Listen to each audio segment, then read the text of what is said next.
Lawrence Bishnoi का कैसे बनता है गैंग, कैसे होती है भर्ती, कैसे होती है ट्रेनिंग, कैसे की जाती है शूटर्स की पहचान। लॉरेंस जेल में है तो फिर शूटर से कौन करवाता है बात। 5 सवालों में समझिए कैसे होती है गैंग में शूटर्स की एंट्री। सवाल नंबर 1, लॉरेंस बिश्नोई गैंग में कौन शूटर्स शामिल होंगे, इनकी पहचान कैसे होती है। सवाल नंबर 2, लॉरेंस गैंग में शामिल होने के लिए लड़कों से किस प्रकार का वादा लिया जाता है। सवाल नंबर 3, लॉरेंस बिश्नोई से जुड़ने के पीछे शूटर्स का मकसद क्या होता है, पैसा या ताकत। सवाल नंबर 4, किसी नए लड़कों को ग्रुप में शामिल करने के बाद उसकी ट्रेनिंग कहां होती है, कैसे करवाई जाती है। सवाल नंबर 5, क्या लॉरेंस बिश्नोई गैंग का कोई शूटर्स अलग होता है, अगर नहीं तो फिर क्यों। लॉरेंस बिश्नोई की ताकत, गुजरात के अहमदाबाद में वो जेल में बंद है लेकिन नेटवर्क वहीं से काम कर रहा है। लॉरेंस की एक टीम है जो सिर्फ ये पड़ताल करती है कि 18 से 20 साल की उम्र में कौन जेल जा रहा है, किसका परिवार परेशान है या कौन ऐसा है जो बदला लेना चाहता है।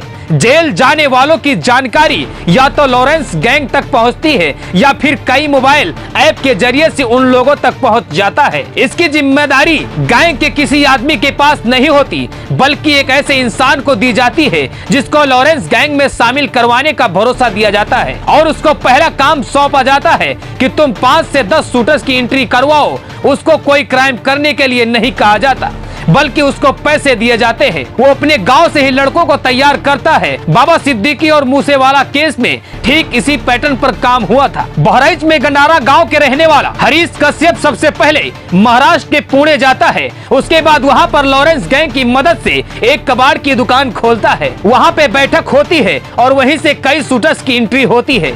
हरीश कश्यप 4 साल पहले मुंबई जाता है। उसके बाद वहां गाँव के कई लड़के जाते हैं जिसमें शिवा और धर्मराज कश्यप ने हथियार थाम लिया और खुद साजिशकर्ता की भूमिका हरीश निभाता रहा। जबकि शूटर्स हायर करने का एक और तरीका है। लॉरेंस गैंग ऐसे नए लड़कों पर नजर रखता है जो कभी न कभी किसी अपराध में शामिल होता है। बहराइच के गंडारा में रहने वाले धर्मराज और शिवा की एक अजीब कहानी है।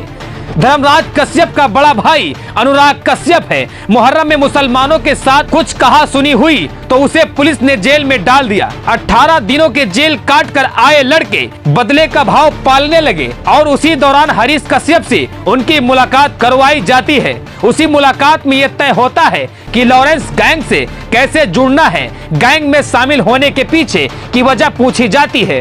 हिम्मती है या डरपोक, इसका बाकायदा टेस्ट लिया जाता है। शूटर्स की विचारधारा राष्ट्रवादी है या नहीं, इसका भी पता लगाया जाता है। रिपोर्ट दावा करती है कि गैंग में शामिल करते वक्त लॉरेंस से बात करवाने और मिलवाने का वादा किया जाता है।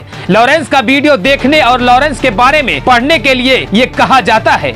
ऐसे लड़कों पर नजर होती है जो कानून और सजा से न डरते हो। ठीक ऐसा ही हुआ। गैंग में शामिल शूटर्स को पैसा चाहिए या लॉरेंस का साथ। हमने पता किया तो पता चला कि जो भी शूटर्स हैं उनका परिवार बेहद गरीब है लेकिन उन्हें पैसे से ज्यादा रुतबा और ताकत चाहिए। यानी ऐसे परिवार के लड़के जिनको समाज में दबाया जाता है, उन्हें जब गैंग में शामिल किया जाता है तो कहा जाता है कि लॉरेंस आपकी मदद करेगा, आपका बदला मतलब लॉरेंस गैंग का बदला, और यहीं से सिलसिला आगे बढ़ जाता है। लॉरेंस गैंग जो हथियार देता है वो काम पूरा करने के बाद फेंकना नहीं होता, उसे लेकर लौटाना होता है। महंगे हथियारों की सप्लाई पाकिस्तान के जरिए हो रही है जबकि तुर्की से लेकर अफगानिस्तान तक कहा जाता है कि लॉरेंस बिश्नोई का नेटवर्क जेल से ही चलता है। उसके पीछे है गोल्डी बरार और रोहित गोदारा। ये दोनों शूटर से बात करते हैं। जरूरत पड़ी तो उन्हें वीडियो कॉल करके मिशन भी समझाते हैं। जब लॉरेंस से पूछताछ की तो